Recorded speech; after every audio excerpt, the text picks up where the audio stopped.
Africa's biggest pay TV provider, the MultiChoice Group, has seen a difficult consumer climate in South Africa in the past 12 months. The company released its financial results for the year that ended in March, and the results show that the number of premium DSTV subscribers in MultiChoice Group's books has quite subsided, but the group's linear pay TV subscriber base has increased by 900,000 subscribers to reach 21.8 million households, comprising 9 million in South Africa and 12.8 million for the rest of the continent. Calvo Mawela is the group CEO of MultiChoice, and he joins us now. Thank you very much, Mr. Mawela, for joining us. Let's talk about the past 12-month period, how you'd characterize this period under review for the MultiChoice Group. Good evening to you and good evening to your viewers. We are pleased with our performance in this past financial year. We have grown by almost 1 million subscribers across the continent. South Africa, we have grown by 100,000 subscribers. Of course, we understand the economic conditions in South Africa are really tough, especially for the middle income segment. If you look at our revenues are up 3%, our trading profit are flat in this past financial year at 10.3 billion rand. So we are still running a very profitable business. And this came despite the deferred costs that came from sports resuming fully of about 1.1 billion rands. We have also been able to absorb 1.1 billion rands in cost savings in this financial year, which demonstrates that we are beginning to run a much tighter ship and realize efficiencies across the business. If you look at our core headline earnings are up 6% at 3.5 billion rands. So hence I'm saying we are very pleased with the results considering the conditions that we operate in.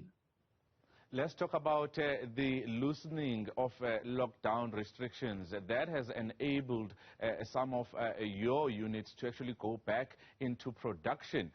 What else has happened in the past year? Looking at the inflationary pressures that are facing consumers at this present moment and what it means for the MultiChoice Group. Yeah, we categorize our market into 3 segments, the mass, middle, and the premium segment. If you look at the premium segment, they tend to hold on to entertainment as part of their daily lives. And that's why, despite the decline of 4%, we think we've done very well in retaining customers at that level. If you look at in the past, the decline in premium has been coming down at about 8%. In the past year, it has slowed down. This is despite people now being able to move around and therefore not spending as much time as they used to during the pandemic. So we think we are doing something right there by holding back the decline that we have seen in the past. The middle segment is the one that is feeling the pain of the pressures of inflation, high fuel prices, and so forth, and the job losses that we have seen in the market. However, our mass segment continues to grow. We continue to do sales as much as we have done in the past, and there is still an opportunity for us to grow into the future, especially in the South African market, where the TV households sit at 15 million subscribers, and we are only at 9 million subscribers. So we believe very strongly that we should still continue to grow in the next financial year. The rest of Africa, if you look at our growth, it's about 800,000 subscribers, which means that our product continues to resonate very well. We have doubled down on local content. We are on our way to reaching 50% of our general entertainment spend on local content by the year FY24. And we have seen Africans love watching themselves on television. The minute you bring content in their language and they are able to see their cultures, they're able to see their lives depicted on television, they stay with us. We see appointment viewing improve, and we will continue to increase our spend on local content in many of the markets that we operate in. We have launched 2 channels in Angola, which resonate very well, one in Mozambique, and we are looking at launching many other channels across the continent. Of course, Mr. Mawela, the arrival of the likes of Netflix, BritBox, Amazon Prime, Apple TV and Disney Plus has forced your group to think twice about this level of competition from the streaming services on our shows. Surely you have a fight-back strategy, and that has to do with investing more in local content. Definitely, Golani, and you will have seen in our result deck that we have registered 68% year-on-year increase in paying subscribers on Showmax. And it's because of the investment that we are making on local content. We are home of local content across the various platforms that we own. We have gained 3% market share from our competitors in the online space. And we think we are well positioned for us to continue to grow. We are focusing on Nigeria and Kenya in this financial year and doubling down as well on local content. And we believe that we have the formula to bring content, local content rather, that resonate very well in our markets.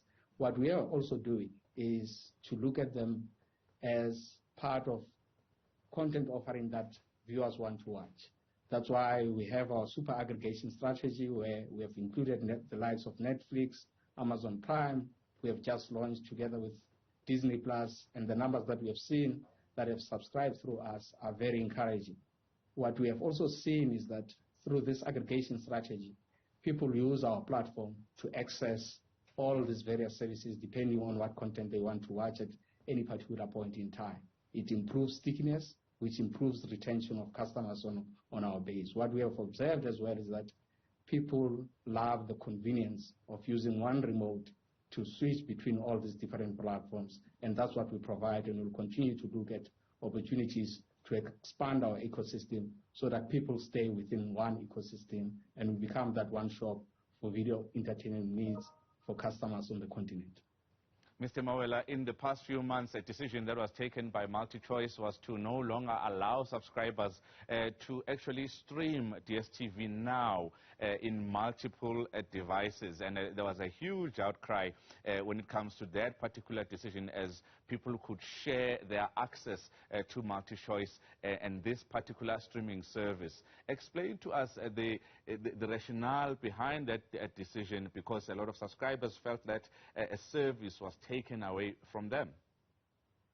Yeah, I think viewers need to look at it in two ways. First is that there is an element of piracy that is happening.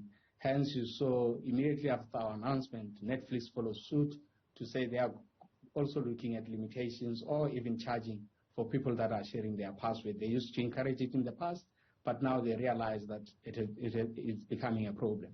The same applies to us. We have taken a decision that we are going to limit concurrent streaming, precisely because you see it on social media where people are even selling their password access for people to use their password to access content, which it's unfair to all the content creators out there that invest a lot of money into this. What we have seen out of the decision that we have made is that we have seen an uptake in people taking up DSTV via streaming, which really supports the view that we are right in saying we need to limit the concurrent streaming, because people are abusing this option of us giving them an opportunity to enjoy different times and different devices at the same time. So we are on our way looking at other options that we can deploy to make sure that we can confine this within one household, and we should be able to get to a solution on that. But in the meantime, we didn't want this to become an ongoing problem. But we are seeing people responding responsibly by taking up extra subscriptions, which is the right thing to do. Mr. Calvo Mawela is the Group Chief Executive Officer at the MultiChoice Group. Thank you very much for your time, sir, telling us about how the customer has actually propped up many of the revenue that we have seen in the past year when it comes to MultiChoice Group. And of course, advertising spend also going up in the past year.